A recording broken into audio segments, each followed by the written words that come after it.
చెప్పినాడు అని చెప్పి నేను తెలుపుకుంటున్నాను. ఓకే, నారాయణమూర్తి గారు ఏంటి నిన్న ద్వారం దీపక్ రెడ్డి గారు ఒకటే చెప్తా. నేనేమన్నానంటే, మీరు పిన్నెల్లి రామకృష్ణారెడ్డి 2009లో ఎమ్మెల్యే, 2011లో ఎమ్మెల్యే, 2014లో ఎమ్మెల్యే, 2019లో ఎమ్మెల్యే. మీ టైంలో 14-19లో మీరు అధికారంలో ఉన్నప్పుడు కూడా ఆయన ఎమ్మెల్యే. ఇన్నిసార్లు ప్రజామోదంతో ఎమ్మెల్యేగా నెగ్గిన పిన్నెల్లి రామకృష్ణారెడ్డి గారి మీద ఎన్ని కేసులు పెట్టారు మీరు? మీ హయాంలో ఉండగా ఎన్ని కేసులు పెట్టారు మీకు తెలియదు ఆ విషయం? అంటే ఇవాళ శుద్ధపూసల్లో మాట్లాడితే ఏదో మీరు బౌద్ధ ఇది తీసుకొని బౌద్ధ తత్వాన్ని మీరు ప్రబోధం చేస్తున్నట్టుగా, లేదంటే ప్రపంచం అంతా వ్యాప్తి చేస్తున్నట్టుగా మీరు మాట్లాడితే ఇది ఎంతవరకు నిజం? ఇవాళ దాని గురించి మాట్లాడుతున్నారు, విశాఖపట్నంలో బిల్డింగ్ గురించి మాట్లాడుతున్నారు. విశాఖపట్నంలో బిల్డింగ్ ఇవాళ 14-19 నుంచి ఒక్క బిల్డింగ్ అయినా ఇంటర్నేషనల్ డెలిగేట్స్ కానీ నేషనల్ డెలిగేట్స్ కానీ వస్తే బిల్డింగ్ కట్టారు మీరు. పొద్దున్న ఆ బిల్డింగ్ మీరు వాడతారా వాడరా? అది ఎవరి కోసం కట్టిన బిల్డింగ్? పర్సనల్ ప్రభుత్వం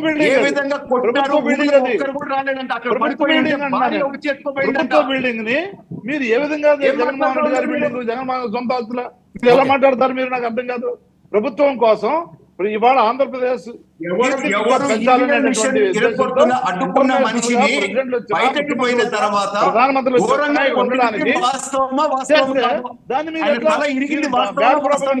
గోబల్స్ లా తయారై గోబల్స్ వారసులుగా మనసుందా మీకు? బయటకు వచ్చిన తర్వాత రాష్ట్రంలో ఒక బిల్డింగ్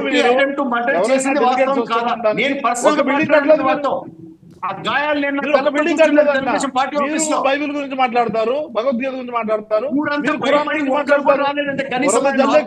తప్ప ప్రజలకు పనిచేస్తే ఒక పని చేశారు మీరు. తర్వాత ఆయన భార్య వచ్చి ఒక బిల్డింగ్ కట్టారు మీరు.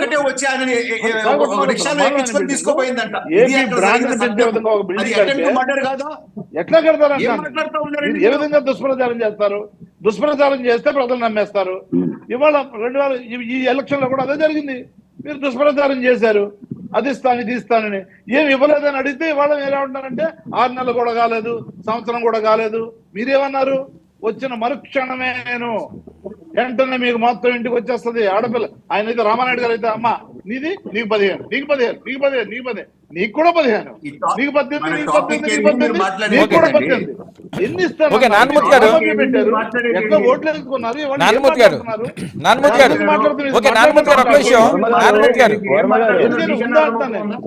మీరు చెప్పిన దానికి ఇవాళ జగన్మోహన్ రెడ్డి గారు చెప్పారు,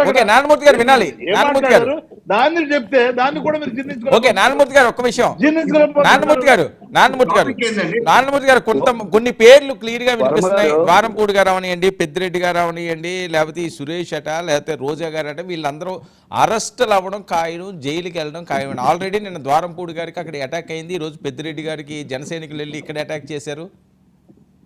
నేను ఒకటి చెప్తాను, ఈ అటాక్లు ఈ టాటా చెప్పండి, ఈ జనసేన పిల్ల సైనికులు చేస్తే అట్లా భయపడేది ఉండదు. ఎందుకంటే రాష్ట్రంలో లా అండ్ ఆర్డర్ ప్రకారం, రాజ్యాంగం ప్రకారం, చట్టం ప్రకారం ఏమైనా మీరు నిజంగా ఎవిడెన్స్ ఉంటే దానికి రాజ్యాంగబద్ధంగా మీరు ఏదైనా తీసుకోండి.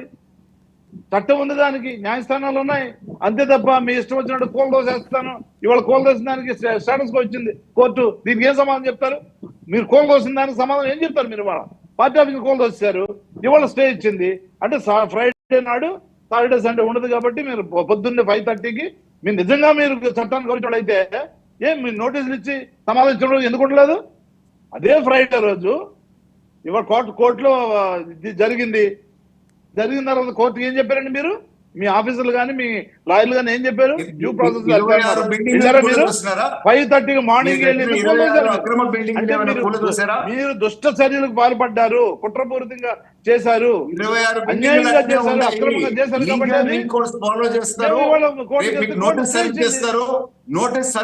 ఎందుకు చేయలేదు? అదే రోజు కోర్టులో ఏం చెప్పారు? దీపక్ రెడ్డి గారు మీకు కూడా లా తెలుసు కదా, ఆ రోజు ఆ ఒక్క బిల్డింగే కూల్చింది. మీ 26కి టైం ఇచ్చినారు, మీరు ఎక్స్ప్లెయిన్ చేసుకోండి అంటున్నారు.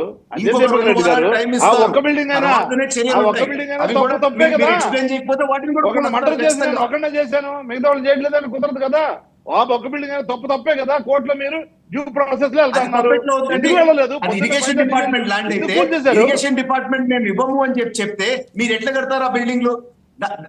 అది ల్యాండ్ అలాట్మెంట్ జరిగింది సార్. అవన్నీ కాదు.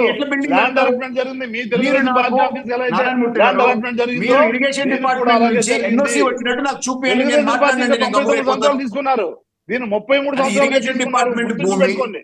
మీరు గుర్తు ఇరిగేషన్ పెట్టుకోవాలి. డిపార్ట్మెంట్ నుంచి ఎన్ఓసి వస్తే దాంట్లో మీరు కూడా అనేక వచ్చిందంటే మీరు అవకాశాలు చూపించండి. మీరు కరెక్ట్ అయితే నాకు మీరు చూపించండి. గవర్నమెంట్ తీసుకున్న భూమి ఎంత? మీరు కట్టిన భూమి ఎంత అక్కడ కాదు. తెలీదా? మీరు తప్పించుకోవడం ప్రయత్నించండి. మీరు అక్కడ ఇంజనీర్ నిజాన్ని ఒప్పుకోండి. మేము ఇవ్వలేము, ఇది ఇవ్వలేము అని చెప్పి క్లియర్ గా ఇంజనీర్ చెప్పుంటాడు. మీరు అక్కడ కట్టినారు, పర్మిషన్స్ తీసుకొని అలాట్మెంట్ అయింది. క్యాబినెట్ లో పెట్టి అలాట్మెంట్ చేశారు. మీరు ఊరికే మాట్లాడితే మీరు అబద్ధం మాట్లాడినట్టు అవ్వదు. ఓకే, మీరు ఇరిగేషన్ డిపార్ట్మెంట్ నుంచి ఎన్ఓసి చూపియండి, అక్కడ నుంచి మీరు పర్మిషన్స్ తీసుకునే చూపియండి. ఈ రెండు చూపియండి, మేము గమ్ముగవుతాం, మేమేం మాట్లాడము. రైట్, మీరు బాగా లేకుండా చెప్పారు. మీరు మాట్లాడితే మీకు వాల్యూ లేదు. నేను చెప్తా మీ పార్టీ ఆఫీస్ ఎలా అలాట్మెంట్ అయిందో దీనికి కూడా అదే విధంగా అలాట్మెంట్ అయింది. అయిపోయింది కదా, ల్యాండ్ అలాట్మెంట్ అయింది. రెండోది పర్మిషన్లు మీరు అన్నట్టుగా ఏదైనా జాప్యం ఉందనుకోండి, కోర్టులో ఎందుకు చెప్పలేదు? మీరు కోర్టు ఏం చెప్పింది? డ్యూ ప్రాసెస్ లో వెళ్తామని చెప్పి మీరు కోర్టులో ఇప్పుడు ఆ ఎవిడెన్స్ కాదండి, కోర్టు పరిధిలో ఉండగా ఇప్పుడు ఆ ఎవిడెన్స్ మనం ప్రొడ్యూస్ చేయలేము. ఇప్పుడు దాని గురించి మనం డిస్కస్ చేయలేము. ఓకే ఓకే, ఇప్పుడు కోర్టు ఆర్డర్ ఇచ్చింది కదండి, అది ఇంకా ఉంది కదా, 2 months టైం ఇచ్చింది. ఈ 2-3 months లో మీరు సార్ మీరు జరిగిన దానికి డ్యామేజ్ గురించి చెప్తున్నాను. బాలకోటి గారు, తప్పు కదా అది, బాలకోటి గారు చేస్తూ పోతున్నారు, దాన్ని తప్పించుకోవడం చూస్తున్నారు. మరి ఓకే, కీర్తన గారు, ఓకే, నేను అడిగిన సమాధానం చెప్పలేదు. మీరు పవర్ లోకి వచ్చారు కాబట్టి సామాన్యులు బతకూడదా? మీరు పవర్ లోకి వచ్చారు కాబట్టి ఎవరు ప్రాపర్టీలో వాళ్ళ ప్రాపర్టీలో ఉండకూడదా?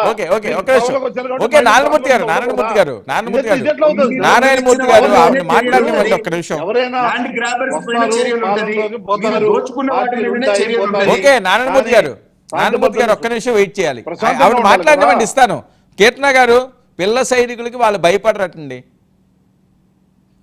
పిల్ల సైనికులు, పెద్ద సైనికులు అలాంటి మాటలు వీళ్ళు అధికార ప్రతినిధిగా మాట్లాడకని చెప్పండి. ఎందుకంటే నియోజకవర్గాల వారీగా జనసేన ఎన్డీఏ కూటమి గెలుపు కోసం ఎలా పనిచేశారో ఎవరివన్ నో సార్. నేను ప్రత్యేకించి చెప్పాల్సిన అవసరం లేదు. వీళ్ళ ఓటమికి ఎలా కారకులయ్యారో మా జన సైనికులు కూడా వాళ్ళకి తెలుసు. ఇక్కడ ఇటువంటి మాటలు మాట్లాడేసారు, వీళ్ళు దిగజారిపోతున్నారు ప్రజల దృష్టిలో. నేను గత ఎన్నో డిబేట్లు మాట్లాడవచ్చా? మీరు దండుపాలు మాట్లాడచ్చు. దండుపాలు మ్యాచ్ లో మీరు ఉండి వచ్చినట్టుగా మీరు దండుపాలు ఆపాలు ఈ పాలు సీఎం ఉన్నాడు, అక్కడ మినిస్టర్లు ఉన్నారు, దండుపాలు మాట్లాడతారా? మీ విజ్ఞత కంటే ఇది తక్కువ. ఇది మీరు ఏ విజ్ఞతతో మాట్లాడారు? మీరు రాయలసీమ బిడ్డ, మీరు రాయలసీమ బిడ్డ ఇట్లాంటి మాటలు మాట్లాడొచ్చాను. దండుపాలు అదే రాయలసీమ బిడ్డని కౌంటర్ ఇచ్చారు కదా, మాట్లాడండి. ఆవిడ మాట్లాడినండి. మాట్లాడతారు ఆవిడ మాట్లాడినండి. ఓకే, నారాయణమూర్తి గారు, మీరు అసలు మీరు ఏదో కాంబినేషన్ లో వెళ్ళి ఏదో మభ్య పెట్టిన తర్వాత ఏదో నెగ్గారు కానీ, లేదా విడిగా వెళ్తే ఒక సీట్ నెగ్గారా? మీరు విడిగా వెళ్ళి మీ స్తోమత తెలుసు కదా, మీ అర్హత ఏంటో తెలుసు కదా, మీ అధినాయకుడు 2 చోట్ల ఓడిపోతే మీ స్తోమత తెలుసు కదా, మీ బలం ఏంటో తెలుసు కదా, మీ ప్రజలు ఎలా ట్రీట్ చేయాలో తెలుసు కదా. అందుకని చెప్పేసి ఒక పక్కన మీరు ఆయన ముందు దోశ కార్యక్రమం చేశారు. ఓకే, గెలవండి, తప్పులేదు. గెలిస్తే మీరు అందరి మీద దాడులు చేస్తారా? గెలిస్తే అందరిని చంపేస్తారా? మీరు గెలిస్తే అన్ని కొలలు చేస్తారా? మీరు ఇదా మీ న్యాయం? ఇదా మీ పాలన? అందుకనే నేను అన్నా. ఓకే, ఒక్క నిమిషం అండి. నారాయణమూర్తి గారు మీరు చెప్పిందంతా చెప్పారు, ఆవిడ మాట్లాడారు, మీరు కౌంటర్ ఇచ్చారు, ఆవిడ కంటిన్యూ చేయనివ్వండి. సార్ ఇన్ని నీతులు చెప్పే మా నారాయణమూర్తి గారు అక్కడ యాక్టివ్ సీఎం గా మా సజ్జల గారు ఎలా ఉంటారో, ఇక్కడ సజ్జల గారికి యాక్టివ్ సలహాదారుడుగా మన నారాయణమూర్తి గారు ఉంటారు. నేను ప్రతిసారి నారాయణమూర్తి గారిని గమనించేది ఎక్కడంటే సజ్జల గారు వెనకలే. అంతకు మించి ఏ రిఫార్మ్స్ తీసుకొని వచ్చిన దాంట్లో వీళ్ళ కార్యవర్గంలో ఎక్కడ నాకు వీళ్ళు కనిపించలేదు. నాకు నీతులు చెప్తున్నారు. నేను ఈ రోజు ఎందుకు ఈ మాట అనాల్సి వచ్చిందంటే, మీరు ఎక్కడైనా నిలబడండి, వెళ్ళి ఎవరిద్దరు పవన్ కళ్యాణ్ గారు నిలబడండి, మీరు నేను సజ్జల గారు నిలబడాను. గవర్నమెంట్ లో ఉన్నాం, పాలనలో ఉన్నప్పుడు. ఓకే, నారాయణమూర్తి గారు ఒక్క నిమిషం అండి. ఆవిడ మాట్లాడే చెప్పొచ్చు కదా, క్రాస్ టాక్ చేయడం వల్ల ఎవరికి అర్థం కదా. ఆవిడ మాట్లాడే చెప్పండి. అదే ఓకే, ఆవిడ మాట్లాడే చెప్పండి అంటున్నాను. ఆవిడ మాట్లాడే చెప్పండి. ప్రజా సమస్యలు మీకు తెలిస్తే కదా, ప్రజలతో మీరు అవునా? ఏ మీ రెడ్ బుక్ లోనా? సజ్జలు కూడా ఆయన లోపలికి పోతే ప్రతిరోజు లంచ్ చేయాలని చెప్పి రెడీగా ఉన్నానండి. అదే చెప్పారు కదా ఇవాళ జగన్మోహన్ రెడ్డి గారు చెప్పారు. వర్మ మీరు గారు, బుక్కులు రాసుకోండి, ఓకే. ఎన్ని బుక్కులు రాసుకుంటారో నారాయణమూర్తి రాసుకోండి. మీ బుక్కులు ఎవరు భయపడారో నారాయణమూర్తి గారు గుర్తుపెట్టుకోండి. ఒక నిమిషం ఓకే, ఓకే. అక్రమంగా అరెస్ట్ చేస్తానని సార్, చెప్పేసి ఒక్క మీరు నిమిషం అనుకుంటున్నారు. ఓకే. మీరు ఏమన్నారంటే అహంకారంతో మాట్లాడినట్టు ఉంది.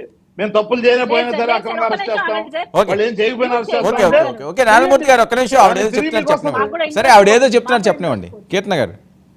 నేను నారాయణమూర్తి గారిని ఎందుకు అంటున్నానంటే, ఒకరు వెనకలుంటే మనకు ప్రజా సమస్యలు కనపడవు. మనం ముందుకు వచ్చి ప్రజల్లోకి వెళ్తే ప్రజా సమస్యలు కనపడతాయి. మేము వెళ్ళాం కాబట్టి, మేము చూసాం కాబట్టి, ప్రజా తీర్పు మాకు అనుకూలంగా వచ్చింది కాబట్టి, మీకు వ్యతిరేకంగా ఉంది కాబట్టి మార్చుకోమంటున్నాం.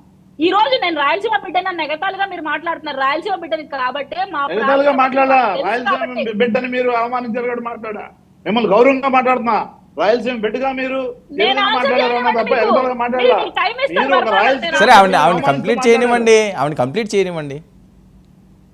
అన్న మనము ఒకసారి హుందాగా వ్యవహరిస్తే ఖచ్చితంగా ప్రజా తీర్పు మనకు అనుకూలంగా ఉంటుందన్న. రాయలసీమ ప్రాంతంలో వరదలు వచ్చి కొట్టుకుపోయినప్పుడు జగన్మోహన్ రెడ్డి గారు స్పందించిన తీరు మీకు గుర్తుకుంది. ప్రజా ప్రభుత్వం ఏర్పాటైన తర్వాత పవన్ కళ్యాణ్ గారిని, సిబిఐ గారిని అసెంబ్లీ సాక్షిగా అవమానించి ప్రజా వేదికల మీద వ్యక్తిగత విమర్శలు చేసినప్పుడు జగన్మోహన్ రెడ్డి గారికి మీరు చెప్పాలి, ఇది రాయలసీమ పౌరుషం కాదు, మీరు రాయలసీమ వ్యక్తి అయితే ఇలాంటి విమర్శలు చెయ్యరు అని మీరు చెప్తే, ఈరోజు నేను దండుపాలెం బ్యాచ్ అని అన్నానన్నా. ఇదే అమ్మటి గారు, ఇదే అవంతి గారు, ఇదే అమర్నాథ్ గారు, ఇదే రోజా గారు నోటి బాటం ప్రదర్శించి విచ్చలవిడితనంగా ట్వీట్ల రూపంలో వ్యక్తిగత విమర్శలు చేస్తుంటే మీరు ఖండించి ఉంటే, ఈరోజు దండుపాలెం బ్యాచ్ అని మేము అనమన్నా. ఎందుకు అంటున్నామంటే, అరే నా కొడక అని చెప్పేసి అసెంబ్లీలో బొండా ఉమ మాట్లాడినప్పుడు మీరు ఎక్కడికి పోయారన్నా, మీరు కూడా కలిసే అప్పుడు అధికారంలోకి వచ్చారు కదా 14లో. అరే నా కొడక రారా, ఏం మాట్లాడుతున్నారా అంటే దండుపాలెం బ్యాచ్ అని ఇప్పుడు ఒప్పుకుంటారా మీరు? ఆయన మాట్లాడాడు కాబట్టి మీరు దండుపాలెం బ్యాచ్ అనా? అరే నా కొడక రారా, ఏది నాన్నగారిని మీ బోండా ఉమ్మ గారు ఒప్పుకుంటారు మీరు దండుపాలెం బ్యాచ్ అని ఇప్పుడు? అవన్నీ కాదమ్మా, మాట్లాడినప్పుడు దాని సందర్భాన్ని బట్టి డెఫినెట్ గా ఖండిస్తాం. ఓకే, ఎవరైనా తప్పు మాట్లాడితే మీ పార్టీ అయినా నా పార్టీ అయినా ఏ పార్టీ అయినా ఖండిస్తాం మేము. కానీ దానికి దండుపాలెం బ్యాచ్ కి సంబంధం పెట్టి ఓకే. దండుపాలెం బ్యాచ్ అవుతావన్నా? Okay, okay. దండుపాలెం బ్యాచ్ అవుతానన్నా కూడా నేను అవనవను, ఎందుకంటే నువ్వు రాయలసీమ పెట్టవు కాబట్టి. ఓకే. నువ్వు మంచిగా ఉండాలనుకుంటున్నావు. ఓకే. నువ్వు అలా అని చెప్పేసి రాయలసీమ పెట్టు నువ్వు అనుకుంటావు. నేనైతే ఒప్పుకోను. నువ్వు దండుపాలెం బ్యాచ్ లో ఉన్నప్పుడు బయటకు తీసుకొస్తా నేను వచ్చి. నువ్వు దండుపాలెం బ్యాచ్ లో ఉన్నాను తీసుకొస్తా బయటికి. నేను ఏమన్నానంటే, నువ్వు రాయలసీమ పెట్టవు కాబట్టి నువ్వు దండుపాలెం బ్యాచ్ లో జాయిన్ అయినా నేను బయటకు తీసుకొస్తానంట. అందువల్ల నోరు మారేసుకుంటే ఓకే ఓకే ఓకే ఓకే అండి ఓకే అండి ఓకే నారాయణమూర్తి గారు, రాయలసీమ బిడ్డ అండి, రాయలసీమ బిడ్డ అనేది ఏంటి మాట్లాడితే అది ఎంతవరకు కరెక్ట్? నారాయణమూర్తి గారు వదిలేయండి వీర మహిళ టాపిక్. అండి, జనసేన వీర మహిళ. ఓకే మర్చిపోబాకండి. ప్రాంతీయాలు ఎందుకు? ఓకే వదిలేయండి. నారాయణమూర్తి గారు టాపిక్ వదలండి ప్లీజ్. మాట్లాడినప్పుడు నారాయణమూర్తి గారు ఆ టాపిక్ వదలండి. కిరణ్ గారు సైడ్ పాయింట్ లోకి రండి. ఓకే ఓకే ఆ టాపిక్ వదిలేయండి. ప్రాంతాలు ఏంటండి? తెలుగు బిడ్డ అండి, తెలుగు బిడ్డ, జనసేన వీర మహిళ.